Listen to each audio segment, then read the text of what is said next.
Hello everybody, it's Scott here from HeyUGuys. Hope you are well. Welcome back to the channel. Welcome back to another video review. We love doing these, so we've done another one. Why not indeed? I'm joined on today's review by Stefan Pape. Hello.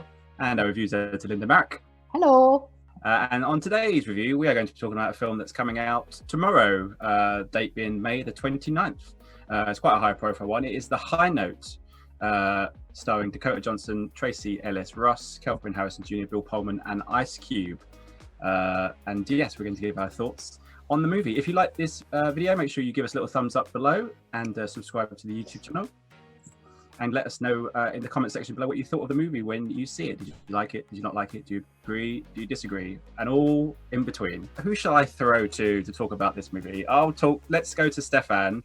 Stefan, can you give us a little bit of a brief synopsis as to what The High Note is all about? Yes, so Dakota Johnson plays a kind of runner or assistant, I should say, to a huge kind of global superstar, who is basically sort of nearing the kind of twilight era, not of age, but of her career, where there's talk about doing a residency at Las Vegas and perhaps sort of like having to move away from the kind of the new kind of albums and stuff that she had been making and just do sort of cover versions and kind of become basically an almost like they mentioned Celine Dion as that kind of figure.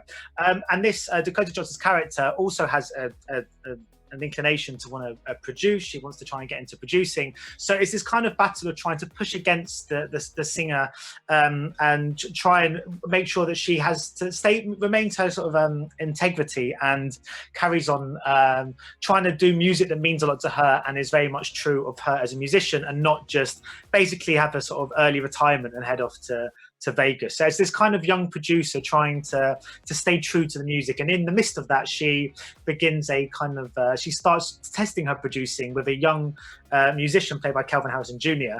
And it's a kind of romantic story about music and stuff. Yeah. I was really waiting there for you to say she finds her voice. I thought that would have been quite funny, but never mind. This is quite a this is a bit of a big deal in terms of the current climate of cinema, in that this is going straight to premium on demand, and it's the second big Universal spring/summer release to go straight onto video on demand. Obviously, because the cinemas are closed, this is their second high-profile one that they've decided to put straight onto video on demand. So there will probably be quite a demand for it, I'd imagine. It ticks all the boxes of rom-coms, as Stefan says. Linda, what did you make of the movie? Because I know that it seems, from what I can gather, that you were quite a fan of the film. Well, I wouldn't go as far as to say I was a fan. I think let's start with the pros. I liked some aspects of it and I disliked other aspects of it. So the pros for me, Dakota Johnson is brilliant. I've never seen anyone act so natural. She's got this kind of ability to come across as a very natural performer, and I really loved what she did with the character. I also adored Tracee Ellis Ross, who's very funny in this, very sort of cutting, very acerbic. But when it comes to the story itself, I think the script is really, really dated. It's the kind of thing you would expect someone to write about 20 years ago, like in the mid-90s. I'm not entirely sure that people really care about these kind of stories anymore. I think if it was set in a different kind of milieu, like a cinema or maybe even the internet, maybe like,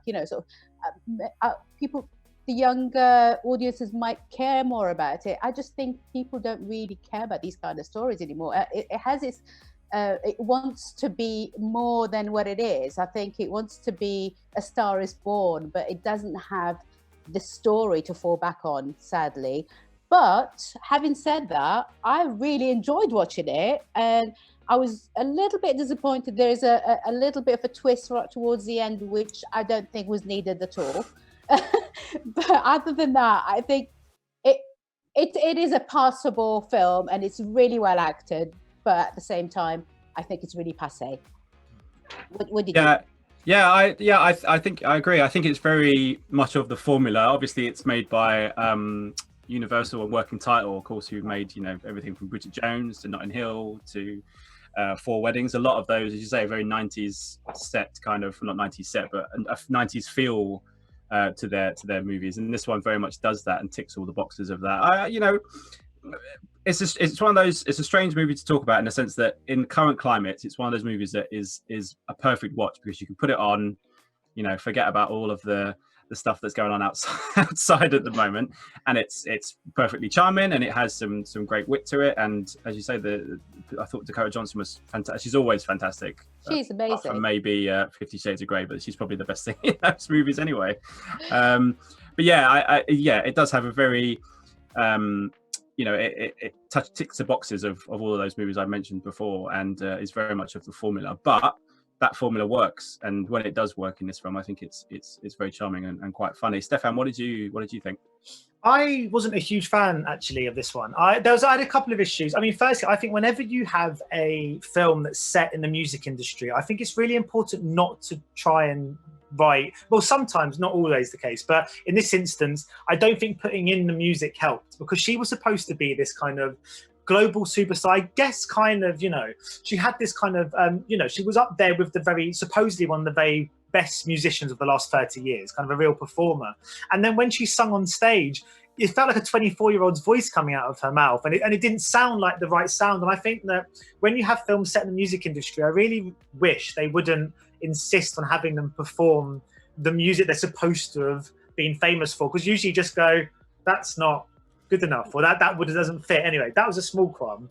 I also had a bit of an issue just with the kind of focus of it. I think that it felt like this is a big story about a musician who's going through a bit of a crossroads in some regards. She's got pressures from studio. They set her up with this one meeting with played by Diplo, with a producer who wants to do all this kind of electronic stuff with her music. And then you've got this young musician played by Kelvin Jr. And I just felt that for a film set in the music industry, to look at all of this just from the perspective of the assistant wasn't, for me, the most interesting voice in this story, particularly because we're dealing with kind of black musicians, and it felt like just having the one white kind of assistant character be like that at the forefront of the story just felt maybe like the focus was in the wrong place. I think this story would have been served better had it delved more so into one of the musicians' stories rather than the kind of aspiring producer who's going to change the world. So I think that was for me an issue with where the focus was on this film. I think but having said that, Dakota Johnson was brilliant, and I think that she was probably the standout performer, so it would make sense that her role was given that kind of significance. But I felt there were more interesting stories to be told in this world that they created. I totally agree with you about the music aspect of it. I just think this is supposed to be this kind of soul diva, and when she's on stage, she's singing these really poppy, it sounds like Katy Perry. Bubblegummy rubbish. And I think I would have had more respect. I understood exactly what they were trying to do, and I think Nisha Ganatra is a really good director, and I really like what she does, and I think she did. What was the nighttime? Oh God, what was it? Late night. Late night, that's it. The late night thing, which I liked. Most people didn't like that. I really liked it. I think what my biggest problem with it is that the script was so flimsy. It didn't have a deep enough story. I just wanted the story that I could care about. I don't care about someone trying to produce. I just give it a bit more oomph. Someone who's trying maybe to sort of break her out of her, maybe. I think I would have cared more if the Dakota Johnson character had been herself a musician, or herself a singer who wanted to duet with her. I think at the end of the day, it looked great. The film looks great. It's really, really beautifully acted, but the script is so bad. My opinion.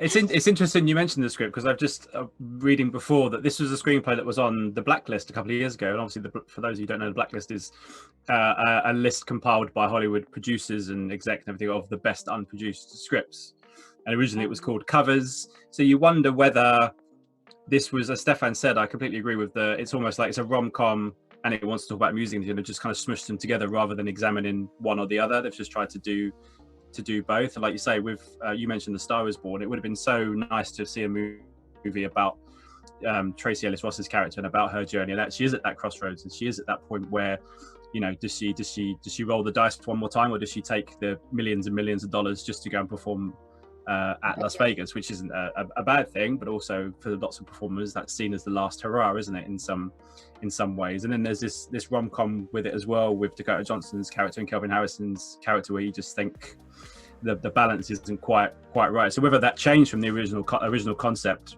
you know, I don't really know, but it's the same. The screenwriter is exactly the same, so maybe it didn't, but it's very much a working title film, isn't it, in the terms of that it hits all of the producers obviously looked at it and thought, yeah, this is perfect for us. We're gonna make this and make it, and here we are. So so yeah, there we go with our review of the High Note. Just very quickly, Linda, what would you give the film in terms of a rating? I'm going to be generous. I think, I mean, I'll go for 3 because I really enjoyed watching it. I can't lie. I sat down and it's first time, you know what it's like when you sit at home and watch it and stuff on your computer or at home. I watched it almost all the way through without a break, and I kind of enjoyed the performances. So I'm going to go with 3. And Stefan? I go for 2. I think there was aspects of this I did really admire, and I loved, like you said, Dakota Johnson. I thought Ice Cube as the stern kind of manager was he's as good as he always is. But I just think it just missed a few beats, and I just think it maybe needed to have just a bit of a fine tuning of it. Yeah, you got a couple in there, fine tuning beat. Yeah, very good. I will very smartly and very conveniently put myself in the middle of you both and say 2.5, because I thought there was a lot of charm. There was a lot of charm to it, but yeah, it doesn't quite all come together. And we won't say anything too much about the twist, but I won't say too much. But I was not a fan of the way it went. Although I didn't realize beforehand, Tracee Ellis Ross is the daughter of Diana Ross. Oh, right, of course. I at least that's what I read. If I'm completely wrong, then forgive me. But I think she's her parents are Robert Ellis Silverstone and Diana Ross. There you go. So she is excellent, by the way. I love her. I would watch a film with just her in it. Yeah, I think that character is excellent. I really loved her. Yeah, and if they ever would do a Diana Ross and the Supremes biopic, easy casting, right? Yeah, absolutely. Yeah. So there we go. That's our review of The High Note, which is going on premium on-demand services as of tomorrow, Friday the 29th of May. I'd imagine it will set you back a little bit of a premium, £15-16 to rent, but it may be something that you want to see anyway. In current climes, it might be just the antidote to all the craziness that's going on.